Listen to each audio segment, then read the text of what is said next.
Hello learners, हम start करते हैं ट्रांसपोर्टेशन इन ह्यूमंस। ये हमारे चैप्टर लाइफ प्रोसेस का ही पार्ट है। What is transportation? ट्रांसपोर्टेशन का मतलब होता है एक जगह से दूसरी जगह चीज़ों को ले जाना। अब जैसे हम ह्यूमन बींग्स हैं, हम क्या हैं? हम मल्टी सेलुलर ऑर्गेनिजम्स हैं। Human beings like other multi cellular organisms need regular supply of food, oxygen. हमें फूड और ऑक्सीजन की रेगुलर सप्लाई चाहिए, बॉडी को चाहिए, हर टाइम चाहिए रहती है। And the waste has to be transported to a place from where it can be removed। और वेस्ट को ऐसी जगह पहुंचाना पड़ता है जहाँ से वो रिमूव हो सके। तो हमारी बॉडी के अंदर जो चीज़ें हैं वो एक जगह से दूसरी जगह ट्रांसपोर्ट होती हैं। तो ये जो फंक्शन है ट्रांसपोर्टेशन का, ये परफॉर्म किया जाता है बाय आवर सर्कुलेटरी सिस्टम। तो ह्यूमन बींग्स में जो ट्रांसपोर्टेशन है वो होता है by circulatory system. Circulatory system के पार्ट्स क्या होते हैं? तो circulatory system is in human beings consist of heart, blood vessels and fluids.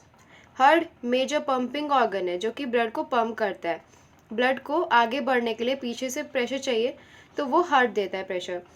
Blood vessels जिनमें ब्लड फ्लो करता है, नसें, arteries, veins and blood capillaries, ये सब मिलके ब्लड वेसल्स कहलाती हैं। फ्लूइड्स, हमारी बॉडी में दो तरह के फ्लूइड्स हैं जो कि ट्रांसपोर्टेशन में हेल्प करते हैं। एक है ब्लड और दूसरा है लिम्फ। ब्लड तो हमने देखा होगा रेड कलर का होता है और लिम्फ जो होता है कलरलेस होता है। ये आउटसाइड ब्लड वेसल्स फ्लो करते हैं। तो इसी के बेसिस पे दो तरीके के सर्कुलेटरी सिस्टम हो जाते हैं। एक हो जाता है ब्लड सर्कुलेटरी सिस्टम और एक होता है लिम्फेटिक सर्कुलेटरी सिस्टम। पहले हम ब्लड सर्कुलेटरी सिस्टम को देखते हैं अच्छे से।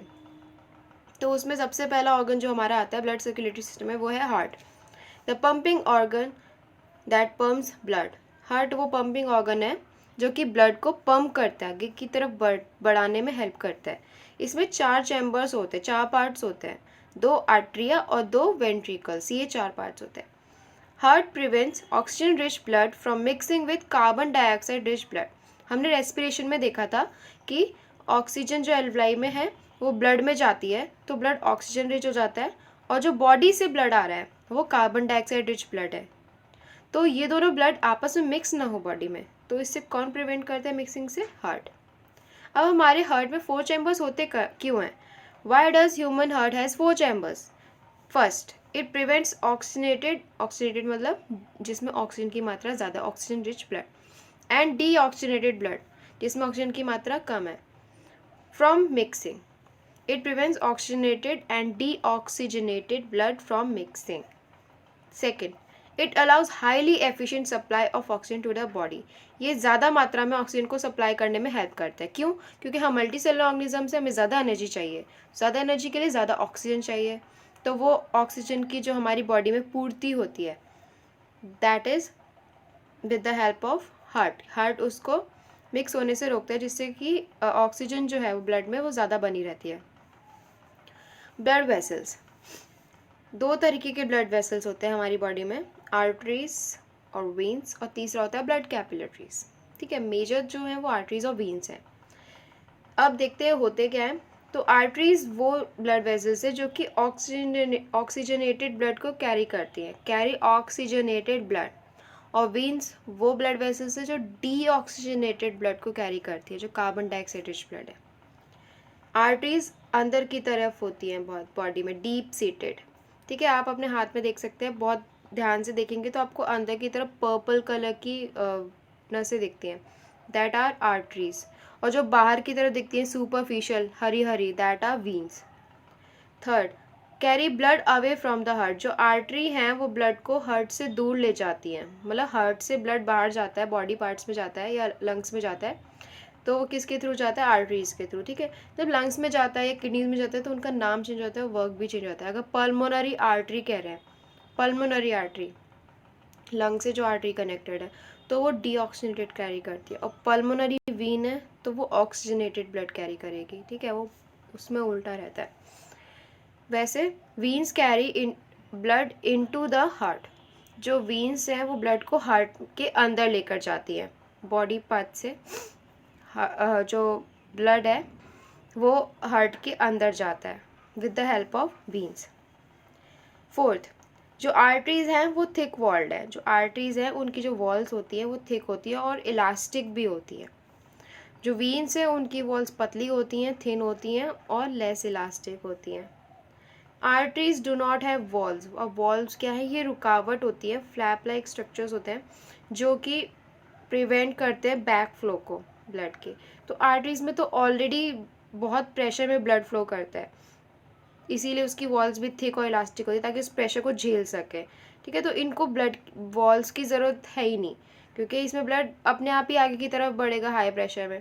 लेकिन वीन्स में जो ब्लड है वो लो प्रेशर में फ्लो करता है, तो इसलिए इनकी वॉल्स भी मजबूत होने की ज़रूरत नहीं है, थिन वॉल्स होती हैं। और इनके अंदर वॉल्व्स होते हैं, VALVS वॉल्व्स, जो कि बैक फ्लो ऑफ ब्लड को प्रिवेंट करते हैं ताकि ब्लड लौट के ना आए, सीधे सीधा आगे की तरफ जाए। ब्लड कैपिलरीज, ठीक है, blood capillaries is the third blood kind of blood vessel. तो they are very thin walled, बहुत इनकी वॉल्स बहुत पतली होती है। Network of thin tubes which connect arteries and veins, जो ब्लड कैपिलरीज हैं ये आर्टरीज और वीन्स को कनेक्ट करती है, बहुत छोटे छोटे ट्यूब्स होते हैं।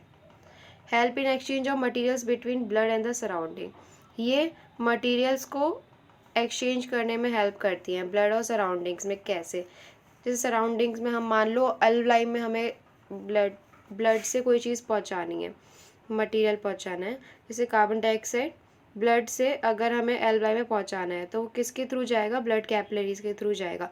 ब्लड कैपिलरीज सारे ऑर्गन्स को भी सराउंड की होती है ताकि हम ऑर्गन से भी मटेरियल्स को एक्सचेंज कर सकें ब्लड में। नाउ फ्लूइड्स, तो पहले हम देखते हैं ब्लड। अभी हम ब्लड सर्कुलेटरी सिस्टम देख रहे हैं, उसी में हार्ट हो गया, ब्लड वेसल्स हो गया, ब्लड है। तो blood is a red fluid which forms about 8 to 10% of our body weight. ठीक है, वर्टिब्रेट, हम भी वर्टिब्रेट्स में आते हैं। तो वर्टिब्रेट्स में 8 to 10% जो बॉडी का वजन है वो ब्लड का होता है। Second, composition of blood, blood के क्या क्या पार्ट्स हैं, तो एक तो होता है प्लाज्मा, जो उसमें लिक्विड पोर्शन है ब्लड में वो प्लाज्मा होता है, फ्लूइड पार्ट, लिक्विड पोर्शन। ये 55 to 58% of total blood constitute करता है। ठीक है, ब्लड का इतना हिस्सा लगभग प्लाज्मा होता है।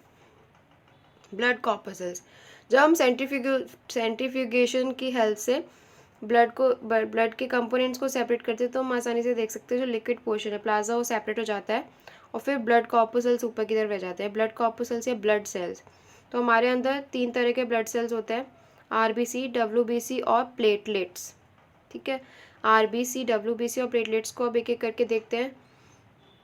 सबसे पहले प्लाज्मा को देखते हैं।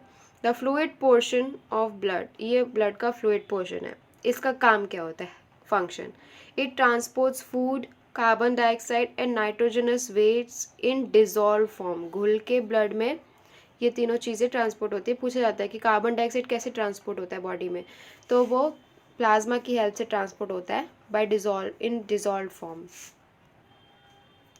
अब तीनों ब्लड कॉर्पसेल्स को देख लेंगे एक करके। तो सबसे पहले RBC, red blood cells, contain red colour pigment called haemoglobin. इनके अंदर हीमोग्लोबिन नाम का एक पिगमेंट होता है जो कि ब्लड को रेड कलर देता है। ये बहुत इंपॉर्टेंट है, कौन देता है ब्लड को रेड कलर, हीमोग्लोबिन। इसका काम क्या होता है RBC का, या हम क्या है हीमोग्लोबिन का काम क्या होता है। तो haemoglobin transport oxygen in the form of oxy haemoglobin, oxygen haemoglobin के साथ कंबाइन होके एक सब्सटेंस बनाता है ऑक्सी हीमोग्लोबिन, और इसके फॉर्म में वो ब्लड में ट्रांसपोर्ट होता है। ये हाईली अनस्टेबल है, आगे जाके ये अलग हो जाता है, सेपरेट हो जाता है ऑक्सीजन, और किसी भी पार्ट में हम पहुंचा सकते हैं फिर उसको। WBC, वाइट ब्लड सेल्स होते हैं ये, इनका काम क्या होता है, they provide resistance to diseases, हमें डिसीजेस से बचाते हैं, इम्यूनिटी प्रोवाइड करते हैं वाइट ब्लड सेल्स। दूसरा, इनगल्फ जम्स को ख़त्म करते हैं, प्रोड्यूस एंटीबॉडीज़, और एंटीबॉडीज़ प्रोड्यूस करते हैं जिससे कि हम डिसीज़ को फाइट कर सकें। Blood platelets helps in the clotting of blood, जो ब्लड में खून पड़ जाता है, हमें चोट लगती है at the point of injury, जैसे इंजरी हुई, चोट लगी, तो उस जगह पे बाद में आप देखते हैं तो ड्राइनेस हो जाती है और ड्राई पार्ट बनता है ब्लैक कलर का, जिसको हम हिंदी में खून कहते हैं, तो दैट इज़ क्लॉट। तो ब्लड की क्लॉटिंग में कौन हेल्प करता है, ब्लड प्लेटलेट्स। ये नहीं होंगी तो ब्लड हमेशा फ्लो ही करता रहेगा बॉडी इंजरी वाले पोर्शन से, और रुकेगा ही नहीं। लिम्फ, अब लिम्फेटिक सिस्टम में जो मेन फ्लूइड है वो है लिम्फ। तो it is a yellowish fluid है, इसको हम टिश्यू फ्लूइड भी कहते हैं। एनसीईआरटी में इसको कलरलेस दिया हुआ है, कई जगह पे इसको येलोइश दिया हुआ है, मतलब स्लाइटली येलोइश होता है, बहुत हल्का सा, अगर ध्यान से देखोगे तो तब दिखेगा, अदरवाइज आपको कलरलेस दिखेगा ये। Through the pores present in the walls of capillaries, जो हमारी कैपिलरीज हैं इनकी वॉल्स पे पोर्स होते हैं, तो उनके पोर्स से कुछ जो प्लाज्मा है, प्रोटीन्स हैं और ब्लड सेल्स हैं, some plasma proteins and blood cells escape, बाहर निकल आते हैं into intercellular spaces in the tissues, तो मैं टिश्यूज़ में स्पेसेस हैं और उसमें भर जाते हैं, फॉर्मिंग लिम्फ, इस तरह से लिम्फ बनता है। ब्लड कैपिलरी से ये तीनों चीज़ें निकल के इंटरसेलुलर स्पेसेस में भर जाती है, इसी को हम लिम्फ कहते हैं, इन्हीं से लिम्फ बनता है। लिम्फ का फंक्शन क्या होता है? It carries digested and absorb fat from intestine, intestine से जो फैट है, एब्जॉर्ब फैट और डाइजेस्टेड फैट, उसको एंड एक्सेस फ्लूइड को एक्स्ट्रा सेलुलर स्पेसेस से ब्लड में दोबारा ले जाता है। ठीक है, अब जो एक्स्ट्रा सेलुलर स्पेस, सेल के बाहर की जो स्पेसेस हैं उसमें जो भर गया है एब्जॉर्ब फैट या डाइजेस्टेड फैट और एक्स्ट्रा फ्लूइड, तो अब वो वेस्ट है तो उसको दोबारा से ब्लड में भेज देते हैं लिम्फ, जिससे कि वो रिमूव हो सके वहाँ से। Blood circulation in human body, human body में अब ये सर्कुलेशन ऑफ ब्लड होता कैसे है? हमने अभी तक सर्कुलेटरी सिस्टम के पार्ट्स देखे, अब ये पार्ट्स कैसे हेल्प करते हैं सर्कुलेशन ऑफ ब्लड में, वो हम देखेंगे। तो 3 चीज़ों के बीच में एक्सचेंज होता है ब्लड का, लंग्स, हार्ट, लंग से हार्ट में जाता है, हार्ट से फिर बाकी बॉडी पार्ट्स में जाता है, कौन? ब्लड। ठीक है, फिर बॉडी पार्ट से दोबारा आता है ब्लड हार्ट में, फिर हार्ट से लंग्स में जाता है। अब देखते हैं कैसे। देखिए ये लंग्स हैं, लंग्स पे एल्वेलाई में ये कैपिलरीज प्रेजेंट होती है, लंग कैपिलरीज इनको कहते हैं। ये पल्मोनरी वीन के थ्रू ब्लड हर टाइम सर्कुलेट होता रहता है, ऐसा नहीं है कि यहाँ पे कैपिलरीज पे बनता है तो हम यहाँ से स्टार्ट करें, हम यहाँ से स्टार्ट नहीं करें। ब्लड सेल्स बनते हैं बोन मैरो में, तो बनता कहीं और है। हम यहाँ पे देख रहे हैं कि ट्रांसपोर्ट कैसे होता है, एक जगह से दूसरी जगह कैसे जाता है ब्लड, तो लंग से पल्मोनरी वीन के थ्रू हार्ट में एंटर करता है, फिर हार्ट से आउटा के थ्रू बॉडी पार्ट्स में जाता है। ये रेड पोर्शन दिखा रहा है कि ये जो ब्लड है ये ऑक्सीजनेटेड ब्लड है। ठीक है, अब ये बॉडी पार्ट्स पे मान लो कैपिलरीज प्रेजेंट है, मान लो ये हमारे किडनी के ऊपर प्रेजेंट है या फिर हमारे स्टमक के ऊपर प्रेजेंट है, ये सब कैपिलरीज, तो बॉडी पार्ट्स में जाता है। उसके बाद बॉडी पार्ट्स में अब क्या होगा, वहाँ पे जो बॉडी सेल्स होते हैं वहाँ पे होता है रेस्पिरेशन, रेस्पिरेशन में ऑक्सीजन तो यूज़ हो जाती है और कार्बन डाइऑक्साइड बनती है, तो अब ये कार्बन डाइऑक्साइड रिच ब्लड हो गई, पर्पल से जो दिखा रहे हैं ये जो कार्बन डाइऑक्साइड रिच ब्लड है या डीऑक्सीजनेटेड ब्लड है, अब ये वीना कावा के थ्रू दोबारा हार्ट में जाता है और हार्ट से फिर दोबारा लंग्स में जाता है पल्मोनरी आर्टरी के थ्रू। पल्मोनरी आर्टरी इस ब्लड को दोबारा लंग्स में लेके जाती हैं, फिर ये साइकिल चलती रहती है कंटिन्यूसली। अब इसको देखते हैं हार्ट के डायग्राम के थ्रू। हार्ट में ये 4 चैम्बर्स होते हैं। ठीक है, ये है हमारा राइट आर्ट्रियम या right atria, atria is plural, atrium is singular, तो ये राइट आर्ट्रियम है, ये लेफ्ट आर्ट्रियम है। ऊपर के चैम्बर्स को आर्ट्रिया कहते हैं, नीचे के चैम्बर्स को वेंट्रिकल्स कहते हैं, तो ये राइट वेंट्रिकल है और ये लेफ्ट वेंट्रिकल है। ठीक है, अब पल्मोनरी आर्टरीज के थ्रू जो हमारा ब्लड आया था, पल्मोनरी आर्टरीज के थ्रू लंग्स में जाता है, पल्मोनरी वीन्स के थ्रू जो हमारा ब्लड है वो लंग्स से लेफ्ट आर्ट्रियम में आता है, फिर लेफ्ट आर्ट्रियम से लेफ्ट वेंट्रिकल में जाता है और यहाँ पे वॉल्स होती हैं जो कि ब्लड को बैक फ्लो से रोकती हैं। पल्मोनरी वीन्स लंग्स से ब्लड को, लंग्स यहाँ से लंग्स से आया, लंग्स से ब्लड को कहाँ लाई, लेफ्ट आर्ट्रियम में, लेफ्ट आर्ट्रियम से लेफ्ट वेंट्रिकल में जाता है, फिर लेफ्ट वेंट्रिकल से ये जाता है आउटा के थ्रू पूरे बॉडी पार्ट्स में, outta is the main artery, फिर बॉडी पार्ट से वीना कावा के थ्रू अपर वीना कावा एंड लोअर वीना कावा, अपर वीना कावा लोअर वीना कावा मेन वीन्स के थ्रू कहाँ जाता है, राइट आर्ट्रियम में, राइट आर्ट्रियम से राइट वेंट्रिकल में जाएगा ब्लड, फिर राइट वेंट्रिकल से पल्मोनरी आर्टरी के थ्रू ये जाता है लंग्स में दोबारा। इस चार्ट का आप स्क्रीनशॉट लेके इसको नोट्स में नोट कर सकते हो और डिटेल में फिर अपने आप खुद से समझ सकते हैं। लंग से पल्मोनरी वेन्स के थ्रू आया, हार्ट में किसके थ्रू आ रहा है, कहाँ पर जा रहा है, ये हमें नोट करना है। लंग्स से हार्ट में किसके थ्रू जा रहा है, पल्मोनरी वेन्स के थ्रू। हार्ट में कहाँ पर आया, लेफ्ट आर्ट्रियम में। लेफ्ट आर्ट्रियम से लेफ्ट वेंट्रिकल में किसके थ्रू जा रहा है, बाइकस्पिड वॉल्व के थ्रू। फिर लेफ्ट वेंट्रिकल से आउटा में गया, आउटा में किसके थ्रू गया, आउटेक वॉल्व। यहाँ पे बीच में एक और वॉल्व होती है जो कि वापस ब्लड को आने से रोकती है, आउटा। मेन आर्टरी में गया। अब ये मेन आर्टरी सारी आर्टरीज से कनेक्टेड होती है, तो ये ऑक्सीजनेटेड ब्लड को, ये सारा जो ब्लड है यहाँ से यहाँ तक, ये ऑक्सीजनेटेड ब्लड है। ये ऑक्सीजनेटेड ब्लड को बॉडी पार्ट्स में ले जाती है, ठीक है। आर्टरीज हमने पढ़ा था ना, ऑक्सीजनेटेड ब्लड ले जाती है, तो मेन आर्टरी से आउटा से कनेक्टेड होती है। ये सारी आर्टरीज बॉडी पार्ट्स में ब्लड को ले जाएंगी। वहाँ पे होता है सेलुलर रेस्पिरेशन और कार्बन डाइऑक्साइड रिच ब्लड बाहर निकलता है वहाँ से। फिर वो अपर वीना कावा और लोअर वीना कावा के थ्रू दोबारा हार्ट में एंटर होता है, ठीक है। दूसरी बार हार्ट में एंटर हो रहा है, साइकिल एक ही है। कहाँ पे एंटर हो रहा है, राइट आर्ट्रियम में, हार्ट के राइट आर्ट्रियम वाले पार्ट में। फिर राइट आर्ट्रियम से राइट वेंट्रिकल में नीचे जाता है थ्रू ट्राइकस्पिड वॉल्व। फिर राइट वेंट्रिकल से पल्मोनरी आर्टरीज में जाता है, पल्मोनरी आर्टरीज और इनके बीच में प्रेजेंट होता है पल्मोनिक वॉल्व। और पल्मोनरी आर्टरीज इस कार्बन डाइऑक्साइड रिच ब्लड को लंग्स तक वापस भेज देती है, ठीक है। तो हमने यहाँ पे नोट किया कि एक ही साइकिल में जो ब्लड है वो 2 बार हार्ट में एंटर हुआ।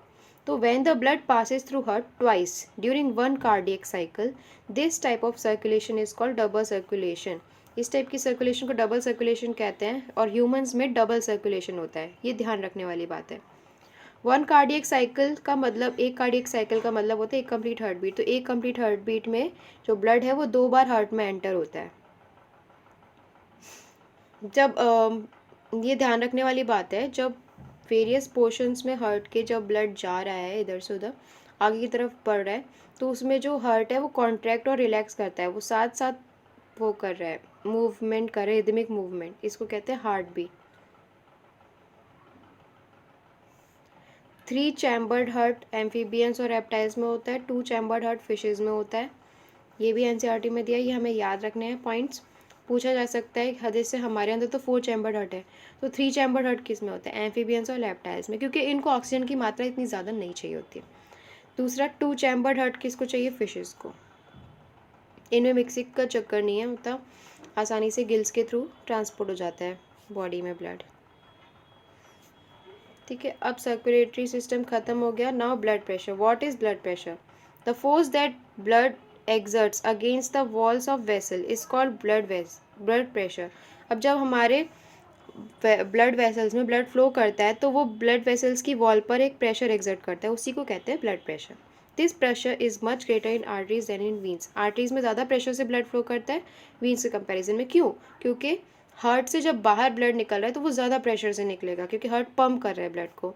और हार्ट से बाहर निकलता है ब्लड, किसके थ्रू निकलता है, आउटा मेन आर्टरी, तो वो आर्टरीज में जा रहा है, आर्टरीज में ब्लड हाई प्रेशर में जाता है। अब जो ब्लड प्रेशर होता है 2 तरह का होता है, सिस्टोलिक प्रेशर, डायस्टोलिक प्रेशर।